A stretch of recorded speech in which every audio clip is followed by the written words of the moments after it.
Otep à tous, bien-aimés frères et sœurs, nous connaissons maintenant les motivations réelles de Corneille Nangaa. Pourquoi Corneille Nangaa a choisi de prendre des armes pour s'attaquer à l'État congolais? Les amis, c'est un problème grave. On sait maintenant que Corneille Nangaa n'a pas pris les armes parce qu'il veut sauver la RDC. Non. Il a pris des armes parce qu'il a été déçu. Parce qu'il n'a pas pu atteindre ses objectifs. Parce que ce qu'il demandait, on ne lui a pas donné. Parce qu'il pense plutôt à son ventre qu'à la nation congolaise. Corneille Nangaa, qui a été le président de la commission électorale indépendante en RDC. C'est lui qui a proclamé les résultats, les premiers résultats où Tshisekedi a été élu président de la République. Après ça, Corneille Nangaa, qui était déjà un homme riche, très riche même. Il a des hôtels, il a plusieurs villas et tout, bon, qui ont été vendus il y a un an, de cela, quelques mois en tout cas, l'année dernière, en 2024. Corneille Nangaa, après l'élection de Tshisekedi, Corneille Nangaa voulait être le premier ministre de Tshisekedi. Les amis, Corneille Nangaa n'a aucune idéologie. Corneille Nangaa ne cherche rien d'autre que faire payer à Tshisekedi le fait que Tshisekedi lui a refusé le poste de premier ministre de la RDC. C'est tout ce que Corneille Nangaa voulait. Il n'y a rien d'autre. Corneille Nangaa a demandé à Tshisekedi qu'il puisse être son premier ministre. Tshisekedi a refusé. Tshisekedi ne lui a pas donné le poste. Voilà pourquoi Corneille Nangaa est allé prendre des armes. Voilà pourquoi il est rentré dans la rébellion. Parce que monsieur voulait se servir encore plus. Il avait déjà même des carrés miniers et autres. Et quand Tshisekedi lui a refusé le poste, il s'est tourné vers Kabila, qui avait déjà un plan derrière la tête en tant que bon Rwandais.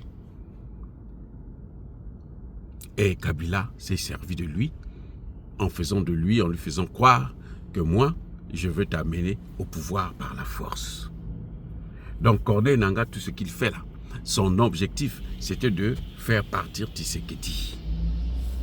La guerre de Corneille Nangaa, c'est la guerre contre Tshisekedi. Et qui tourne mal. Maintenant, il se retrouve lui-même piégé par ceux qui l'ont motivé. Ceux qui lui ont donné des armes.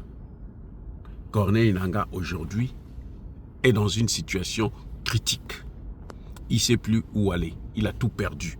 Parce que le Congo, le gouvernement congolais, a vendu tous ses biens aux enchères. Quand il dit que non, nous on a tout vendu, je n'ai plus rien à perdre et tout. Mais on a vendu quand? On n'a pas vendu avant qu'il ne rentre dans la rébellion.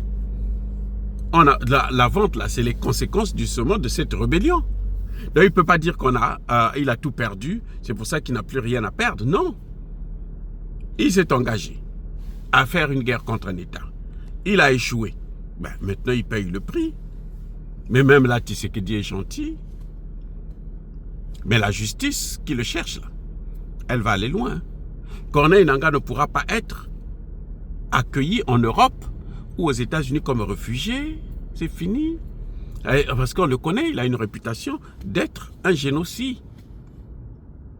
Voilà. C'est un géno. C'est quelqu'un qui a massacré des populations. À cause de lui, à Goma, là, en ce net moment-là, chaque jour qui passe, il y a au moins 10 morts. 10 froidement assassinés. Femmes, enfants, bébés, machin, tout ça. On prend des femmes, on les enterre vivantes. Ça, c'est la responsabilité de Corneille Nangaa. Parce qu'il n'a pas eu le poste de Premier ministre. Ou un gros poste ministériel, bien sûr. Vice-premier ministre, ministre, je ne sais pas, des mines ou comme c'est l'argent ou de l'économie. Pour puiser, pour se servir. Vous voyez pourquoi les gens ont la haine contre Tshisekedi? Les gens qui combattent là, ils ne combattent pas la RDC. Hein. Ils combattent Tshisekedi. Leur problème, c'est Tshisekedi. Quand Corneille Nangaa dit le 23 mars, je serai à Kinshasa, c'était pourquoi? Parce que Kabila lui avait dit que mais nous, on est déjà rentré à Kinshasa, on peut encore rentrer. Ce qu'ils ont oublié, c'est qu'actuellement, les Congolais aiment Tshisekedi et ils ne veulent plus la déstabilisation. Les Congolais n'en veulent plus. Et ça, ce sont les Américains qui ont compris ça. Les Européens n'ont pas encore bien compris ça. Les Américains ont compris que par le système, là, ça ne marchera plus. Ça va être difficile puisque de plus en plus, les populations ne veulent plus entendre parler de ce que nous faisons. Vous comprenez? Donc, M. Corneille Nangaa se bat pour son ventre, se bat pour sa richesse. Voilà la vraie cause. Poste de Premier ministre. Pour le manque d'un poste de Premier ministre, il a embrasé le pays. Les amis, il y a combien de gens qui sont chômeurs au Congo? Il y a des diplômés là-bas, au Congo, là, au Congo démocratique. Là. Vous allez voir des diplômés, des docteurs, des médecins, des spécialistes, des ingénieurs, dans tous les domaines, qui n'ont pas de travail. Corneille Nangaa, lui, il a eu la chance, il était déjà beaucoup riche, mais il pense quand même qu'il faudrait qu'il puisse faire la guerre pour pouvoir avoir plus. Ça n'a aucun sens et ça ne peut plus continuer comme ça. Voilà les problèmes que la RDC a. Les amis, soyez bénis.